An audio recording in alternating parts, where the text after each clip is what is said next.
Hello guys, welcome to our page Priyanka Piku ব্লগসে তোমাদের অনেক অনেক স্বাগত। তোমরা সবাই কেমন আছো? আমি খুব ভালো আছি। চলে এসেছি নতুন একটা ব্লগ নিয়ে। তো আজকে ইন্ট্রোটা কিন্তু ট্রেনের মধ্যেই দিচ্ছি। তো সকালবেলা ঘুম ভাঙার পর যাই চোখ দিতে কার না ইচ্ছা করে বলো। তো সেরকমই আমি ঘুম থেকে উঠে দেখো চা খেতে বসে পড়েছি। যেহেতু আমি উঠেছিলাম প্রায় 9:30, তারপর একটুখানি নাস্তা করে নিচ্ছি। একটা সিঙ্গারা, একটা বড়া, কিসের বড়া জানি না। তো এখান থেকে তোমরা একটু ভিউটা দেখে নাও কেমন কী লাগছে।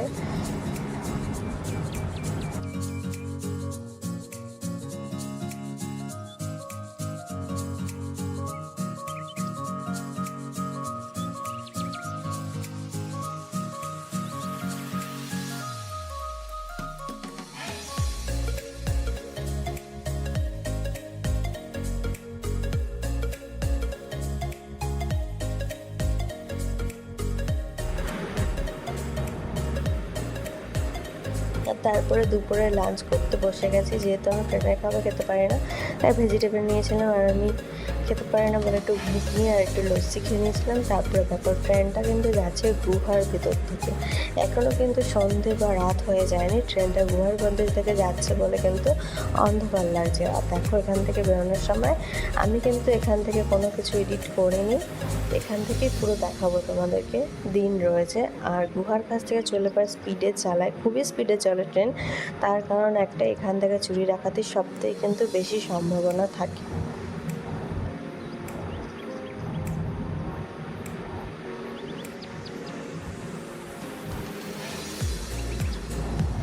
দেখো লাইটগুলো কিভাবে ক্রস হচ্ছে। এই যে দেখো, দেখতেই পেলে দিন চলে এসছে, কিন্তু এতক্ষণ একটুখানি সময়ের জন্য কিন্তু রাত হয়ে গেছিলো। আর এখানটা দেখে তোমরা বুঝতেই পারছো ট্রেনটা কতটা স্পিডে চলছিল। তারপরে দেখো বিকেলবেলায় ভিউটা।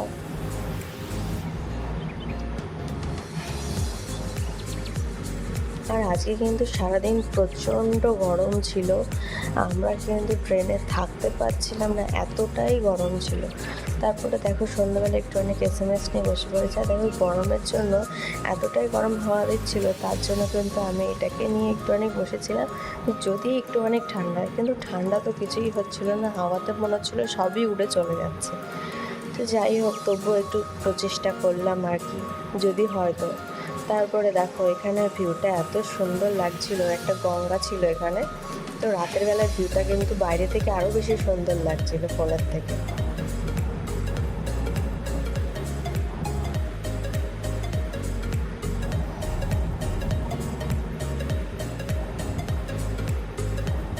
তারপরে দেখো ফাইনালি কিন্তু আমরা হাওড়ায় পৌঁছে গেছি।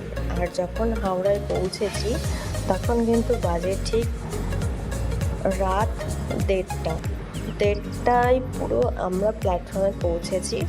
আর এই হাওড়া ঢুকে গেছি কিন্তু আমরা 1:10-15-র মধ্যে। তারপরেও কিন্তু ট্রেনটা কন্টিনিউ 15 মিনিট একটা জায়গায় দাঁড়িয়ে থাকার পরে ট্রেনটা আবার ছেড়ে প্ল্যাটফর্মে গিয়ে পৌঁছায়। এখানে কিছু রেলের কাজ হচ্ছে। ওখান থেকে তো তোমরা বন্দে ভারতটা দেখতেই পেলে, দাঁড়িয়েছিল। তো চলো, হাওড়া কিন্তু আমরা ঢুকে গেছি। আর একটু অনেক এগিয়ে গেলে পরে প্ল্যাটফর্ম দেখো এখন কিন্তু বাজে রাত 1:36। আর এখন সময় আমরা ট্রেন দিয়ে নেমেছি। আর এখন কিন্তু লাস্ট ট্রেন ছিল আমাদের এখান থেকে 10:10, সেটা কিন্তু আমরা পাবো না।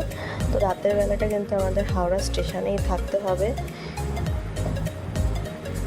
রাতের বেলা কিছু খাওয়া দাওয়া করিনি, কারণ আমার গরমে আর কিছুই খেতে ইচ্ছা করছিল না। আর ট্রেনের খাবার যেহেতু আমার পছন্দ হয় না, তাই ভেবেছিলাম স্টেশনে নেমেই কিছু খেয়ে নেব।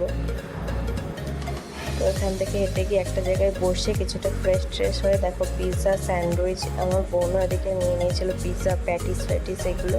তারপরে আমার ওটাতে হয়নি বলে আবার একটা প্যাটিস আর ফ্যান্টাটা কিনে নিয়েছিল। গাফিলতির জন্য কিন্তু আমাদেরকে কষ্ট করতে হচ্ছে। আর দেখো ফার্স্ট ট্রেন কিন্তু 3:58 ঢুকে গেছিলো। টাইম ছিল 4:15 ট্রেন ওখান থেকে ছেড়েছে। আর প্রায় 6:13 নাগাদ আমি কিন্তু দেবপুর পৌঁছে গেছি। আর এখানে কিন্তু আমাদের আসল বাড়ি। আর দেখো এসে আমি ফ্রেশ হয়ে গেছি। আর ঘুমাইনি, খুবই টায়ার্ড হয়ে গেছি।